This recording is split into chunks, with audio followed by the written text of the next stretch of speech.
Ako lagi ang nagtatanong pag ako'y nag-interview. Kaya iniyaya ko si Bro Mark para siya naman ang magtanong sa akin.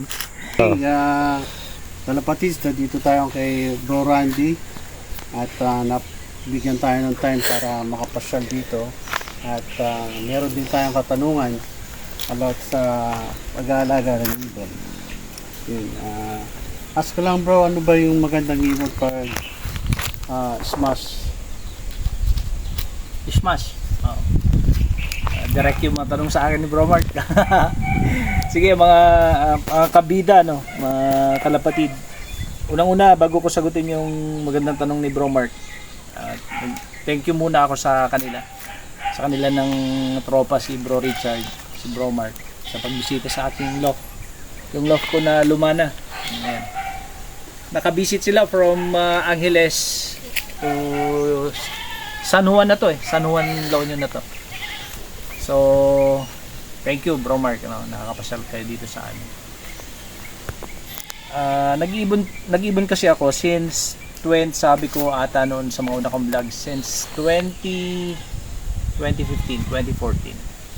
Sa loob nung halos 10 years na active na pag-ibon, marami tayong na-observe na iba't ibang mga lines ng ibon. Lakasan kong konti boses ko, pasensya, cellphone lang pong ginagamit namin sa pagbablog, wala kaming microphone. So sa 10 taon na yan, nakita ko ang mga ibon, anong mga ibon na gumagalaw sa loft ko at sa loft ng mga kalapatid. Pag-isma siguro, base sa aking observation, isa sa very consistent pagdating sa smash ay yung mga dewert talaga. Yung mga dewert. Victor Lim. Yan. Yan siguro yung 1 and 2 na ibon na masasabi ko na mahusay. Kung may dadagdag man ako siguro yung mga Wegen. Yan yung mga nasa loop ninyo, magagamit nyo yan sa mga smash races. Pangalawang tanong sir, yung about sa pabaon sa mga ibon, lalo na pag hard race. Ayan. Sige, mukhang yung tanong ni Bro Mark para ma-apply dun sa kanyang karera ngayon. Thank you. sa pabaon po kasi hindi ako ganoon kabusisi, lalo na hindi ako masyadong gumagamit ng mga supplement na pabaon. Pero pag summer po, ang akin pong experience, pag summer ang karera, mas mainam na magbawas po tayo sa mais. Kasi ang tanong lagi naman yan, bakit? Kasi yung mais po ay carbohydrates. Yung carbohydrates po kasi ay mabilis po nakakapagpahingal. Mainit po kasi sa katawan ng carbohydrates.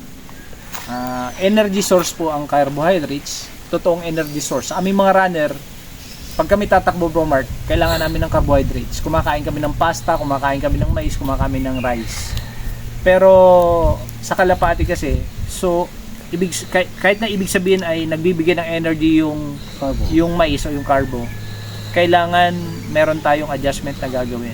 As much as possible, pag mainit ang panahon, bawasan natin si carbo, mas dagdagan natin siya ng mga oils and protein.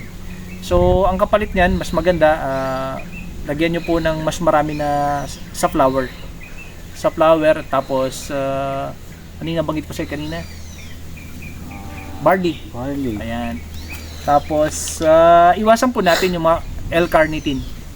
Yung mga products na mas maraming L-carnitine. Like Sopra pills? Yan, yung mga Sopra pills. Kasi yan yung nagbibigay ng mas added na heat sa katawan ng ibon. Tapos mainit pa yung external environment. Sobrang init ng araw. Even yung hangin mainit, kawawa yung ibon. Talagang tutukod yun, hanap ng tubig. So, iwasan natin yun. Pero pag panahon naman po na smash, yan, smash race tayo. Yun, pasok po natin yung mga ganun. Mas lamangan natin ng, baliktarin natin, mas lamangan natin ng carbohydrates, except yung last lap Ibang kwento pag last lap. Pag maulan, yun, pasok natin ang carbohydrates. Pasok natin ang L-carnitine kung mga nag-L-carnitine kayo. Yun po, advice ko lang base sa experience. Thank you. Nasagot naman. Ask ko lang din bro, dagdag ko na rin yung ano bang mainam na binibigay sa pagre-raise ng ibon katulad ng mga dinadrops. Ulit-ulitin ko lang din. Sa akin kasi unang-una, pag nagkakarera ako, hindi ako nagbibigay sa ibon bago ang loading. Nagbibigay ako ng mga drops. Talking about drops, pagkarating ng ibon. Ano rin to, namana ko rin naman sa mga idol natin eh. Yung reload, halimbawa, hindi ko siya binibigay bago ako mag-load ng ibon. Bibigay ko lang yung reload bro pag dumating yung ibon. Hindi po ba siya hindi.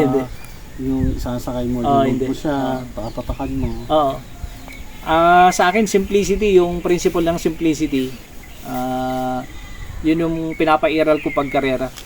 Ayokong bigyan ng kung ano-ano yung katawan ng ibon pag ando siya sa loob ng truck.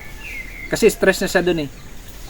Ang dami na niyang pagdadaanan doon na psychological stress kasi andun siya, malayo sa kanyang law, malayo siya sa pares niya. Masikip. Oo, masikip. Tapos may mga kung ano-ano pang mga vitamina sa katawan niya na magiging aligaga siya. So iniiwasan ko yun. Sa akin, I think enough na yung kinain ng ibon, na i-prepare mo siya sa tag dito, na paronda mo siyang maayos, malakas na siya dun eh. And then meron siyang maganda naman yung kanyang nutrition na nakuha dahil sa mga kinain niya. Sa akin enough na yun. Basta pagdating niya, doon ako babawi. Kailangan ko siyang i-recover at gagamit ako ng drops. So mas mainam din yung mag-observe ka ng ibon para makita mo na healthy sila. Oo naman. Siguro yun yung next na sasagutin natin na tanong. Pero as far as yung mga drops, gamitin lang po natin, ako po base sa experience, yung drops pag dumating na yung ibon. So dapat dumating talaga ibon para matikman niya yung mga drops. And then tama yung sinabi ni Bro Mark, importante din po na meron tayong sabay very keen eye, yung talagang mapanuri ng mata.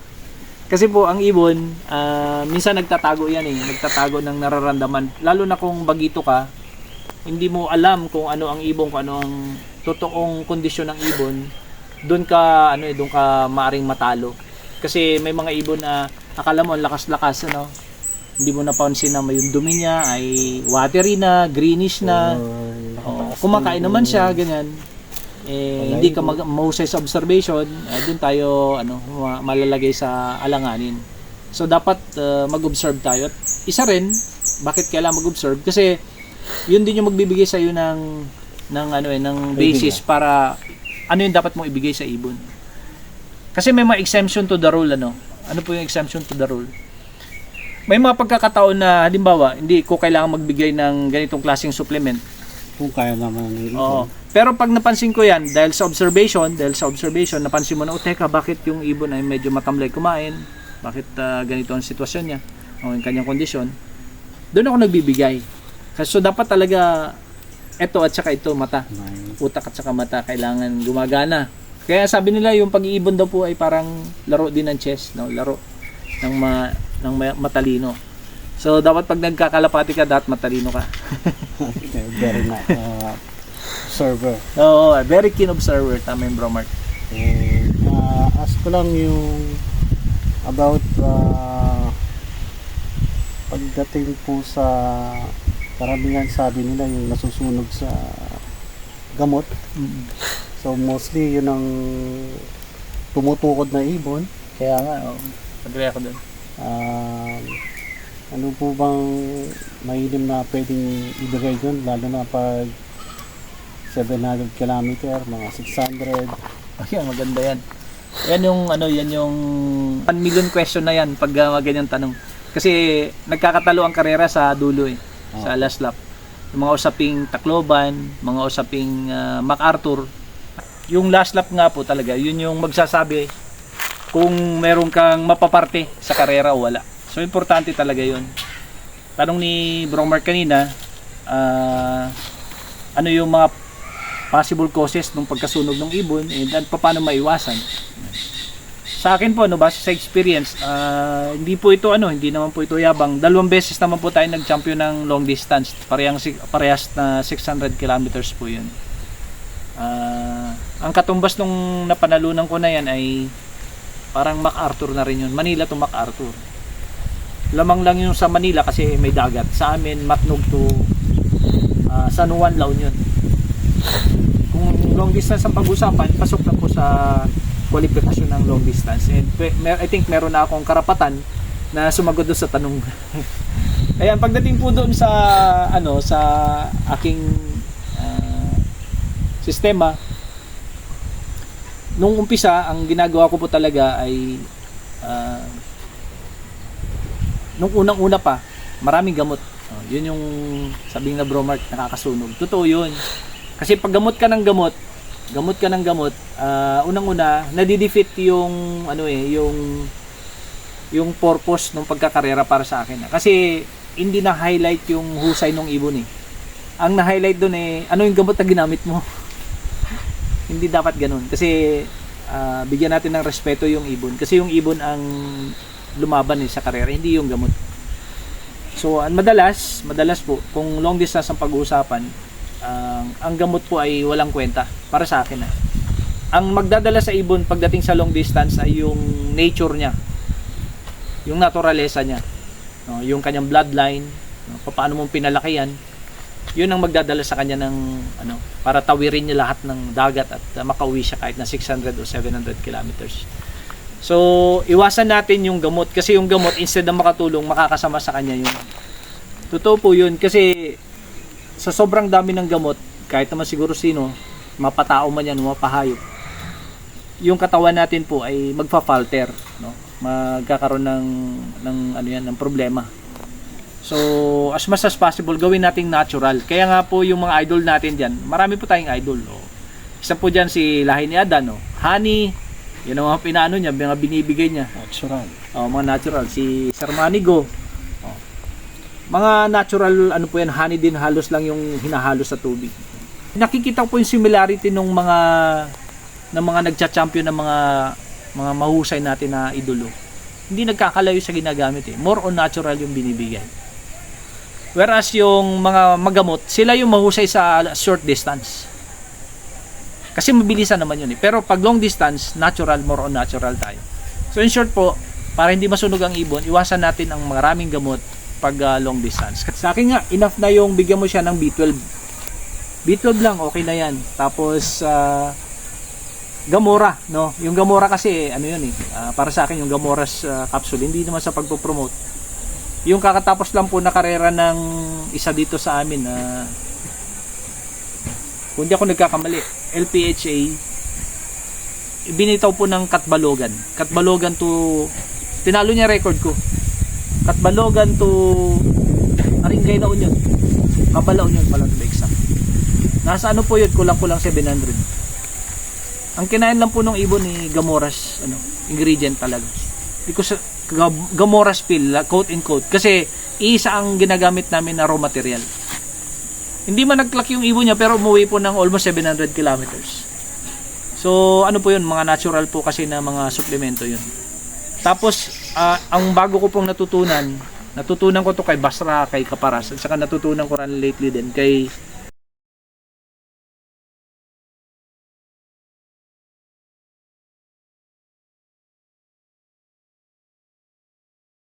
pag last lap po, iwasan po natin na magbigay ng mga peas. Ayan. Alisin po natin yung mga peas, yung mga green peas. Yung maliliit. Oo. Alisin natin yung green peas, yellow peas sa feeds. Kasi ang nangyayari kasi po doon, hindi na na-utilize yung energy na andun sa feeds kung nakahalo po yung mga peas sa mixture. Ito naman po, kanya-kanya naman tayo. Pero ito po, base sa tatlong natin, mga idol natin. Kaya kutuhan natin po ng peas, tanggalin natin, at palitan natin ng ibang patoka. Patoka. Lagyan natin kung pwede, lagyan niyo ng brown rice, sa flour, yung po mga barley, yung mga rich in oils and rich in safe na carbohydrates. Yun ang ipalit ninyo. Pag last lap po pag yung mga 600, 650, 700 kilometers. Tapos pasukan nyo ng Gamora. Kung meron kayong makukuha, kahit hindi sa akin, meron kayong makuha ng Gamora sa capsule, I tell you po, talagang yung ibon, basta na kondisyon ng maayos yan, magandang lahi niyan, malaki po ang chance na uwian ng long distance. Kaya magtatanong tayo ulit. Last na tanong na to, bro, anong ma-advise po sa mga newbie na balak mag-ibon? Ganda yan. Ako lagi ang nagtatanong pag ako'y nag-interview. Kaya iniyaya ko si Bro Mark para siya naman na magtanong sa akin. Marami na po akong na-interview na I use the same question over and over again. Kasi bakit tayo nag-iibon? Hindi lang para sa atin, nag-iibon din tayo para sa mga kasama natin. Kasi anong gana mong mag-ibon kung ikaw lang, di ba?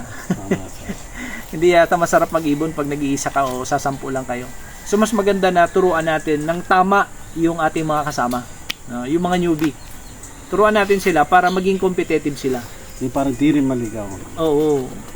Kasi lahat naman tayo naging newbie. Actually, newbie pa rin tayong hanggang ngayon. Marami tayong pa rin mga kalaman na gustong idagdag pa, mga lines na gusto pang matry. So lahat tayo newbie. Forever newbie tayo. Ayan, maganda yan. So, ang aking advice number 1, at tingin ko ay galing sa experience ko, kailangan po maging tayo. Unang-una, maging consistent, no? Maging consistent po tayo. Unang-una dun sa ginagamit natin na sistema. Kung meron na po kayo na-discover na sistema, pag may na-discover na kayo na sistema, i-try nyo muna yun, no? I-try nyo muna yun, siguro at least mga 3 karera. Okay. I-try na hindi agad iwanan mo at consistent ka din, kasi kung karera na dapat hindi yung nagbabago-bago ka at kung ano ipapasok mo. Gamitin mo talaga yun. Yun yung sistema mo na from day 1, from first lap hanggang last lap. Para matest mo kung talagang gumagana yung sistema na yun. Isa yun na advice ko, kasi mabilis magbago ang isip ng baguhan eh. Wala kasing kumpiyansa eh. Walang confidence. Oo. Tapos, isa rin ay humanap ng mentor. No?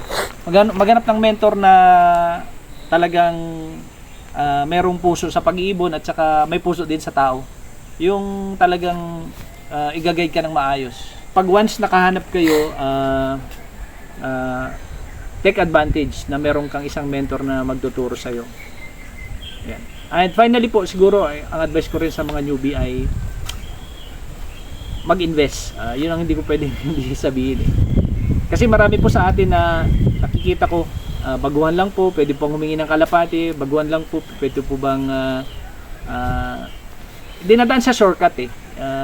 Dinadaan sa madalian lang lahat.